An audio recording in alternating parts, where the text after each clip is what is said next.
midday news on CoreTV News. I am Nifemi Oguntoye. The website of the Defense Headquarters, defenseinfo.mil.ng, has been hacked and defaced. The hacker described himself on the site as a maniac BK for sure. Now, defense spokesman Major General Olukolade has confirmed the attack.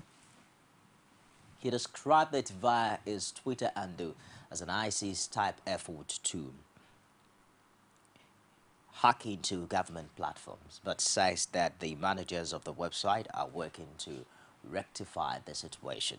Meanwhile, the individual using the Twitter handle at Imam Sadiq 123 has claimed responsibility for the act.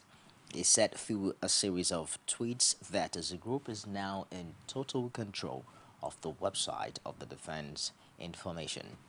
He didn't confirm links to ISIS, but dropped enough hints by saying the act is to prove that they are everywhere. The website is, however, back online after the momentary hacking. Nigeria is to recall some of its troops currently involved in peacekeeping missions abroad to boost its counterinsurgency operations in the northeast. Coordinator of the National Information Center, Mike Omiri, says the decision was taken at a regional security meeting in Niamey, Niger Republic.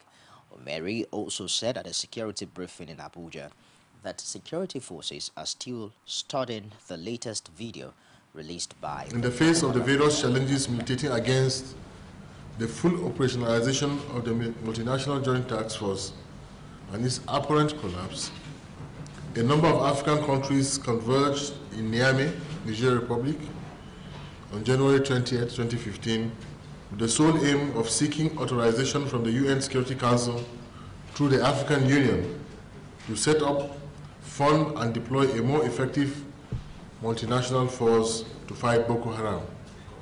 While it is expected that this meeting would yield positive results, the Nigerian position at the meeting remains that the challenge of Boko Haram insurgency, though a Nigerian challenge, is a threat to regional and international peace and security, which requires the concerted action of Nigeria and friendly countries to combat.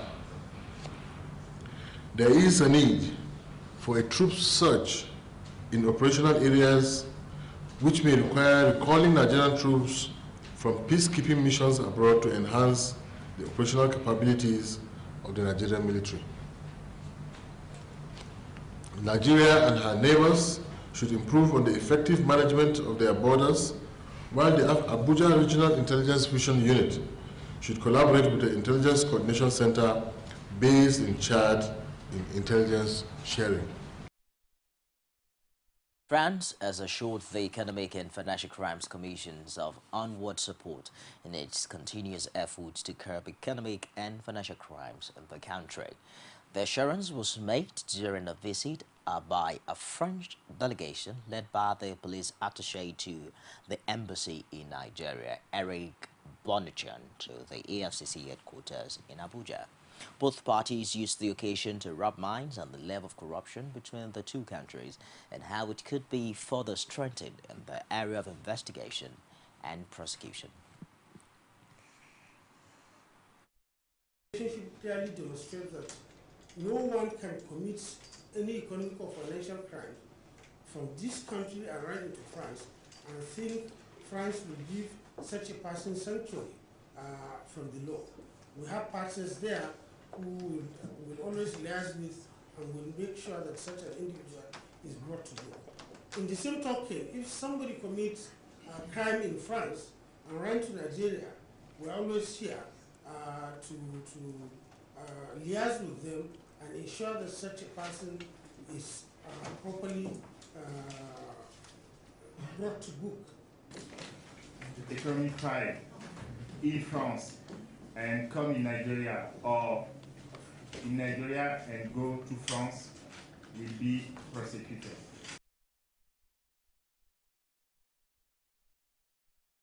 The campaign train of President Goodluck Jonathan came under attack again on Thursday this time in Bauchi State. Previous attacks on his convoy had been reported at other states, including Kebbi, Kano, and Katsina, which further raises fears about possible outbreak of violence during the presidential election. A minister in the Jonathan administration was pelted with stones and sachets of pure water, while 6 operatives of the Department of State Security, DSS, were hospitalized. Following the injuries they received at the rally, where the president was met with a hostile crowd wielding brooms and stones on the road and at the venue, the president had earlier visited the palace of the Emir of Bauchi, Rilwan Sulaiman Adamo, to pay homage. Hostility began as soon as he left the palace, as youths with brooms and posters of APC candidates began to antagonize him. As the president's motorcade entered the Ibrahim Babangida Square venue of the rally, the youth started throwing stones at the convoy. The rally had to be rushed to avoid further incidents, but the convoy was attacked again as it made to leave the venue.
Sight and sound there from Bauchi State, an aftermath of Mr. President's visit. The National Orientation Agency, however, wants Nigeria's leading political parties to control their supporters in the run-up to the February elections. Of course, it says this is because of the rising wave of attacks and intimidation of political opponents in some parts of the country. The agency said in a statement that the recent spate of thuggery contravened the Abuja Accord on Nonviolence signed by all the presidential candidates. Director General of the agency, Michael Mary, specifically condemned the attack on the convoy of President Goodluck Jonathan in Katsina State. He also warned candidates and their supporters to engage in issue-based campaigns rather than hate speeches. Now, the People's Democratic Party has dismissed the statement of results of Muhammadu Buhari, which was released by Government College Katsina, as a forged document. It also demanded the arrest and prosecution of those behind the forgery. Spokesperson for PDP's presidential campaign, Femi Fani-Kayode, said at a news conference in Abuja that the desperation to get power at all cost made APC and its presidential candidate to forge a school certificate result. Our conclusion from all this is that the documents purportedly released by Government College Pilot Katsina, upon which the APC presidential candidates hoped to bury the doubt about his eligibility for next month's election, are forged, manipulated, and fraudulently procured. They are therefore untenable in fact and in law. We do not know who the authors and masterminds of this forgery are, but whoever they are, we urge them to come forward and be identified. If they fail to come forward voluntarily, we hereby call on the police and other security agencies to seek them out, find them, arrest them, interrogate them, and prosecute them in accordance with the laws of the land. We reiterate our call on General Buhari to submit himself to the police to answer charges of perjury, having lied on oath about his academic qualifications. This is what a man who claims to represent integrity and due process ought to do in this situation. While the APC says it would rather engage the PDP campaign spokesman Femi Fani-Kayode on issues of good governance rather than respond to provocative statements. The party's campaign office said through its spokesman Garba Shehu that it was laughable that the ruling party will not let go of a matter that has been laid to rest. He insisted that the APC and its candidate are in the presidential campaign to discuss issues that will improve the standard of living of Nigerians and ensure that they are properly secured. Shehu added that PDP is promoting distractions to provide a cover for the shortcomings of the Jonathan administration in the areas of security, employment, war against corruption, and infrastructure. We'll take a break now and we'll be back with more stories. Don't go away. From time immemorial, women have birthed life, shaped character, and by extension, influenced the society. Moremi of Ife, Emoten of Benin, Queen Aminat of Zaria, all women of influence and power. Whether it's before election, after election. How ironical. Women being so powerful, yet have few grounds in decision making. They see you as a wife, and I see you as a wife to a man. We are talking women in politics. A woman will be bold enough to stand up and say, I want to become president of Nigeria. Only on CoreTV News. Thanks for joining us again. You can reach us on any of our social media platforms. On Facebook, it's facebook.com/CoreTV News. And we're also trending on Twitter at CoreTV News NG. It's also, we stream it live on YouTube. It's youtube.com/CoreTV with a space and news. Moving on now, the All Progressives Congress has petitioned the Inspector General of Police, Sulaiman Abba, over what it described as the morbid advert sponsored by Governor Ayo Fayose of Ekiti State and published on the cover pages of two national dailies on January 19. In the petition signed by the River State Governor and Director General of the party's presidential campaign, Rotimi Amechi, APC said the manner its candidate was portrayed as a dead man walking was in bad state. According to the petition, the portrayal of Buhari is likely to die in office just like past northern leaders like Umaru Musa Yar'Adua's Sani Abacha and Murtala Mohammed was reckless and irresponsible. It added that the political advert is also capable of undermining law and order in the country. The APC petition also drew the IG's attention to the fact that Fayose's advert violated the spirit and letter of the peace accord signed by all political parties and their presidential candidates. Meanwhile, the APC presidential campaign fundraising team says the federal government has shut down its fundraising activities on the National Telecommunications Network. Director of the fundraising team and Lagos State Governor Babatunde Fashola, while addressing journalists on the issue, claimed the federal government had issued a directive to the telecommunications service providers through the National Communications Commission to stop the dissemination of all political messages through their networks.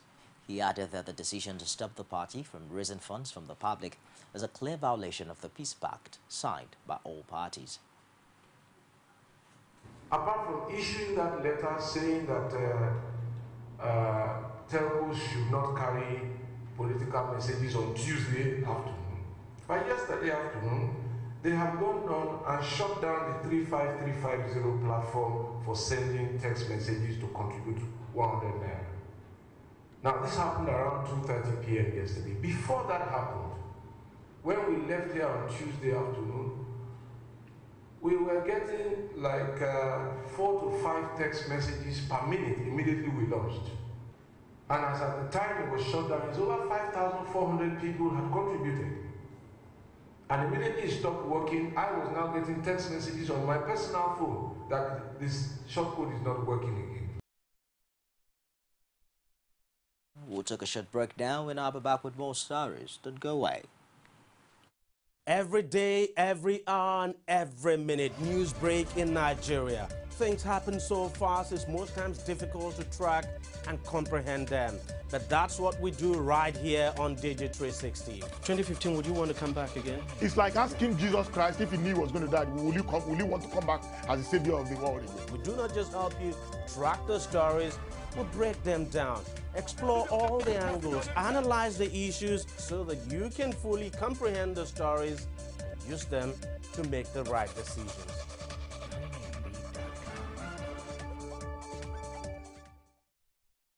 Outside Nigeria now, leaders of South Sudan's warring factions agreed to a political deal designed to boost efforts to end the year-old civil war. President Salva Kiir and rebel leader Riek Machar signed a pact in the northern Tanzanian city of Arusha to bring together the rival camps of the ruling Sudan People's Liberation Movement.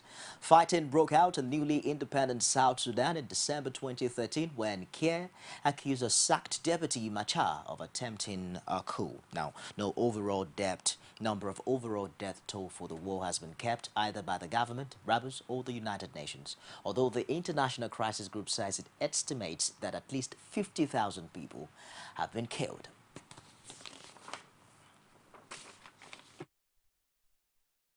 Affirming our commitment with the SPLM family members to the reunification of the SPLM, driven by our patriotic will and determination to restore peace and stability in order to rebuild our war-torn country, the South Sudan.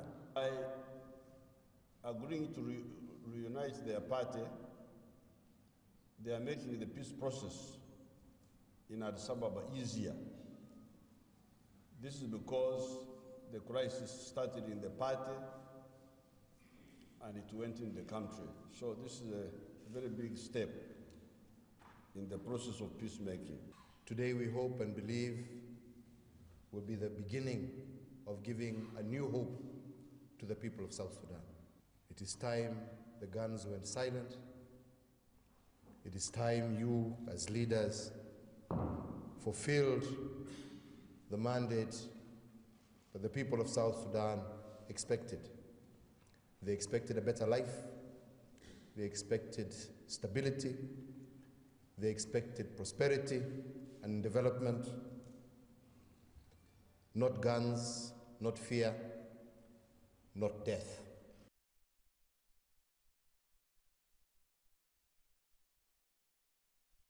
And so that wraps it. They say on CoreTV News. Join us again at the top of the hour for more stories. I am Nifemi Oguntoye. Thanks for being there.